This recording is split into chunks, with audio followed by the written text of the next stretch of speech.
इस deep dive में आपका स्वागत है। आज हमारे पास सुब्रत समददार जी की जुटाई जानकारी है और हम बात कर रहे हैं असम की एक बहुत ही महत्वपूर्ण कवयित्री नलिनी बाला देवी के बारे में। हमारा मकसद है उनकी साहित्यिक यात्रा को समझना, खासकर वो जो उन्हें अतीन्द्रियवादी या रहस्यवादी कहा जाता है और उनकी रचनाओं में जो दर्द झलकता है उसके बीच का कनेक्शन देखना। उनका जन्म हुआ था 23 मार्च 1898 को और निधन 1977 में। कहानी काफी दिलचस्प है इनकी, तो चलिए शुरू करते हैं। पहली बात, उनकी पहचान सिर्फ एक कवयित्री की नहीं थी, वो एक साहित्यिक लीडर भी थी। 1954 में असम साहित्य सभा की अध्यक्ष बनना ये कोई छोटी बात नहीं थी, है ना? बिल्कुल नहीं, बिल्कुल नहीं। असम साहित्य सभा का अध्यक्ष होना उस समय में खासकर एक महिला के लिए, मतलब आप समझिए कि असमिया साहित्य की दिशा तय करने वालों में उनकी गिनती थी। ये उनके रुतबे को दिखाता है, सिर्फ साहित्यिक योगदान को नहीं। बहुत बड़ी बात थी ये।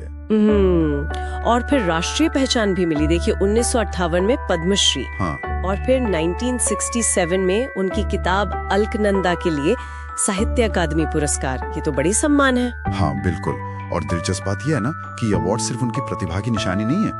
अलकनंदा को साहित्य अकादमी मिलना ये दिखाता है कि उनकी कविताओं में कुछ ऐसा था, कुछ खास, जो पूरे देश के पाठकों को, आलोचकों को छू गया। शायद वही जो निजी दुख को आध्यात्मिकता में बदलने की बात है। हाँ, हो सकता है। शायद वही कला, इसने असमिया कविता को एक नई गहराई दी और ये सिर्फ असम तक ही सीमित नहीं रहा। फिर उनकी और भी कविता की किताबें हैं, जैसे संध्यार सुर मतलब शाम के सुर, सपुनार सुर यानी सपनों के सुर, जुग देवता, पशमुनि।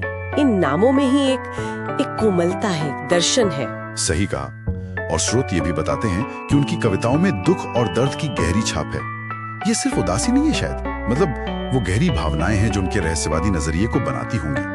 अब ये दर्द उनका अपना था या दुनिया को देखने का तरीका, ये सवाल उनकी कविताओं को और पढ़ने लायक बनाता है। लेकिन वो सिर्फ कवयित्री नहीं थी, जैसा कि स्रोत बताते हैं। उन्होंने और भी बहुत कुछ लिखा।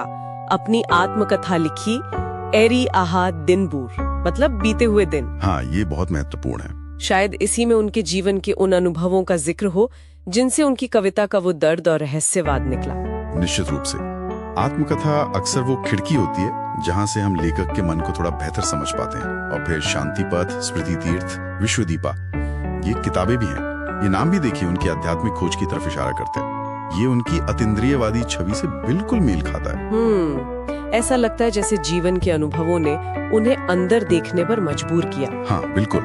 और फिर एक बिल्कुल ही अलग पहलू, बच्चों के लिए नाटक। हाँ।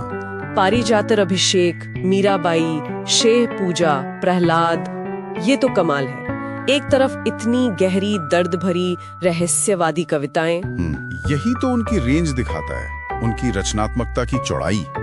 गंभीर कविताएं, फिर आत्मविश्लेषण वाली आत्मकथा, दार्शनिक लेख, और फिर बच्चों के लिए इतने प्यारे नाटक। ये दिखाता है कि वो भावनाओं के कितने अलग अलग स्तरों पर बात कर सकती थी। शायद बच्चों के नाटकों में उन्हें वो सरलता मिली हो जो उनकी दूसरी रचनाओं के दर्द को बैलेंस करती हो सकता है, बहुत संभव है, एक तरह का संतुलन। तो इन सब बातों को अगर हम समेटें तो क्या तस्वीर बनती है? नलिनी बाला देवी एक सम्मानित असमिया कवयित्री थी। अतीन्द्रियवादी कहा गया उन्हें। साहित्यिक नेता थीं, राष्ट्रीय पुरस्कार मिले और उनकी लेखनी में दर्द और आध्यात्मिकता का एक अनोखा मेल था। और ये सिर्फ कविताओं में नहीं, आत्मकथा से लेकर बच्चों के नाटक तक फैला हुआ था। बिल्कुल सही। और ये हमें एक बहुत दिलचस्प सवाल पर छोड़ जाता है आखिर में। स्रोत कहते हैं कि उनकी कविताओं में दुख और दर्द है। उन्होंने आत्मकथा लिखी, एरी आहा दिनबुर, बीते हुए दिन। तो सोचने वाली बात यह है कि कोई अपने निजी जीवन के इतने गहरे दुख को, इतने दर्द को, और एरी आहा दिनबुर शायद इसी का सबूत हो, ना सिर्फ सहता है बल्कि उसे अलकनंदा जैसी मतलब कालजयी कला में बदल देता है। ये जो भावनाओं का कला में बदलना है, ये होता कैसे है और क्यों आज भी उनकी रचनाएं हमें इतनी अपनी सी लगती हैं? इस पर सोचने के लिए बहुत कुछ है।